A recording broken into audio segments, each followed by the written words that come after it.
Evet arkadaşlar, buraya geldiğinizde park sorunu çok büyük. Yolun kenarlarına park ediyorsunuz ve plaja doğru aşağıya dik bir merdivenden iniş yapıyorsunuz. 200 basamak. Hele bizim gibi hafta sonu gelirseniz burası çok fazla kalabalık böyle yer bulamazsınız. Park yeri bulmak imkansız. Bakalım biz bulabilecek miyiz? Evet arkadaşlar, bugün dünya üzerinde Kaputaş. Kaputaş plajı özellikle son yıllarda deniz tatili denince akla gelen ilk yerlerden. Her mevsimde ayrı güzel olan Kaputaş plajını seyahat listenize mutlaka eklemelisiniz. Fakat öncesinde bu büyüleyici mekan hakkındaki vlogumuzu izlemenizi tavsiye ediyoruz. Çünkü manzarası, eşsiz denizi ve harika kumsalıyla yolu kaşa düşen herkesin mutlaka gidip gördüğü Kaputaş plajını sizler için bu videoda detaylı olarak anlatıyoruz. Kaputaş plajı nerede ve nasıl gidilir? Kaputaş plajı civarında ne yenir? Kaputaş plajı çevresinde nerede kalınır? Kamp ve konaklama imkanı var mı? Hazırsanız başlıyoruz. Kaputaş plajı, Kaputaş Kanyonu'nun denizle buluştuğu yerde yer aldığı için bir diğer adı da Kanyon Ağzı plajıdır. Eskiden bu kanyon arasından suyun akmakta olduğu söylenir. Şu anda kaynak suyunun sadece yer altından denizle buluştuğunu, denize girer girmez suyun soğukluğundan da anlayacaksınız. Su o kadar soğuktur ki sıcak yaz günlerinde bile üşümenize neden olabilir. Kanyondan ara sıra kaya parçacıkları kopmaktadır. Yer yer heyelan tehlikesi de vardır. Ama tüm bu tehlikesine rağmen güzelliğiyle insanları büyülemektedir. Çünkü burası Türkiye'nin sayılı plajlarından, hatta Avrupa'nın bence en iyi plajlarından birisi diyebilirim. Bu güzelliği herkesin görmesini dilerim yani. Çünkü böyle bir yer yok, böyle bir doğa harikası yok. Etrafımızda daha detaylı göstereceğiz birazdan. En çok dalgaları olan plaj hangisi deseler aklıma ilk olarak Kaputaş plajı gelirdi herhalde.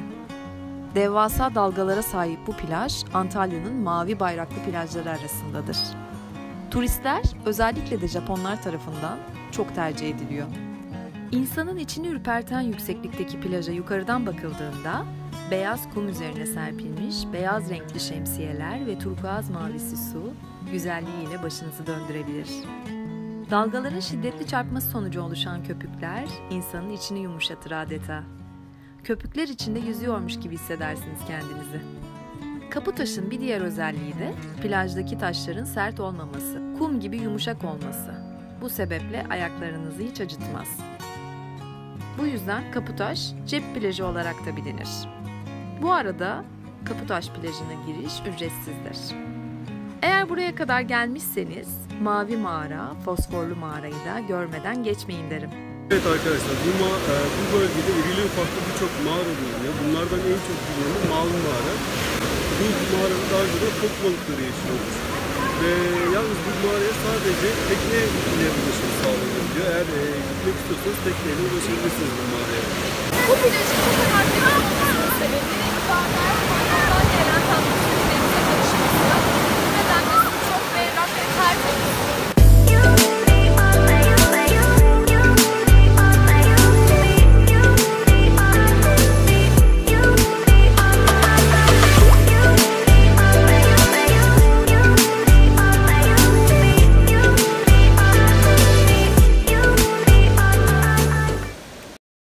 Peki dünyaca ünlü Kaputaş plajı nerede?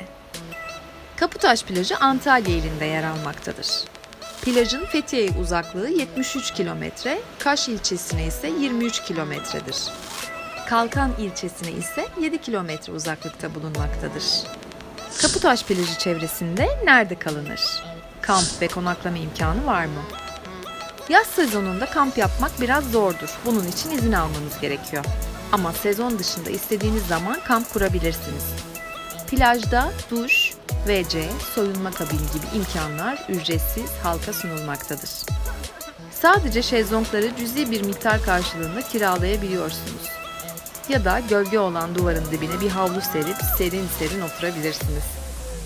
Eğer butik otel arıyorsanız çok yakınlarda bu tarz oteller bulabilirsiniz. Kaputaş plajı civarında ne yenir? Kaputaş belediye tarafından işletilmektedir. Sadece bir tane işletmeye sahiptir. Burada da yiyecek ve içecek ihtiyaçlarınızı kolaylıkla giderebilirsiniz. Ama tabii ki restoran yemekleri gibi değil. Genelde fast food tarzı yemekler var. Sabah saatlerine geldiğimizde burası çarşaf keyifli oluyor. Fakat çok fazla derin değil. Birdenbire derinleşiyor deniz. O yüzden dediğim gibi yüzmeyi çok iyi bilmiyorsanız çok tehlikeli. Özellikle çocuklu aileler çok dikkatli olsun.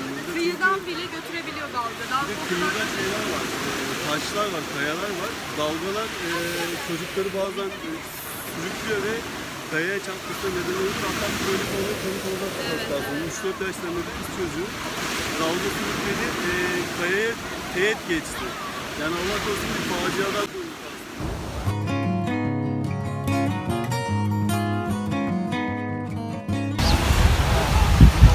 Evet, hoşça kal Kaputaj. Seneye tekrar görüşmek üzere diyoruz ve artık buradan ayrılıyoruz.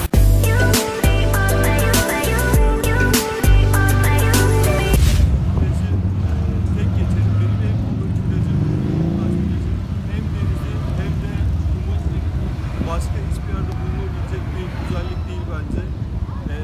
Eğer yolunuz buraya düşerse bu güzelliği kesinlikle kaçırmayın.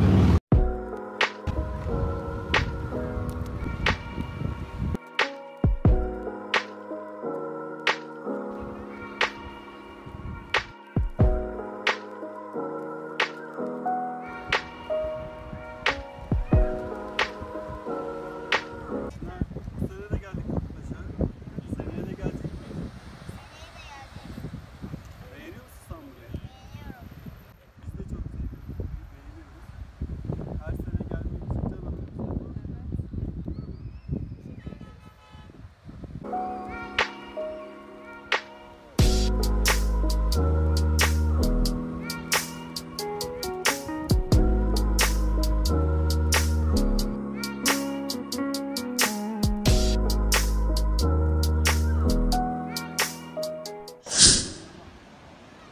Görüyorsunuz, anlatmaya gerek yok.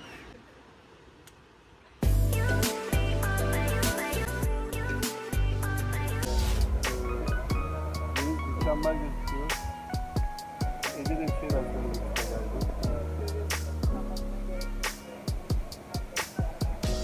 Pınar'cığım sen ne dersin?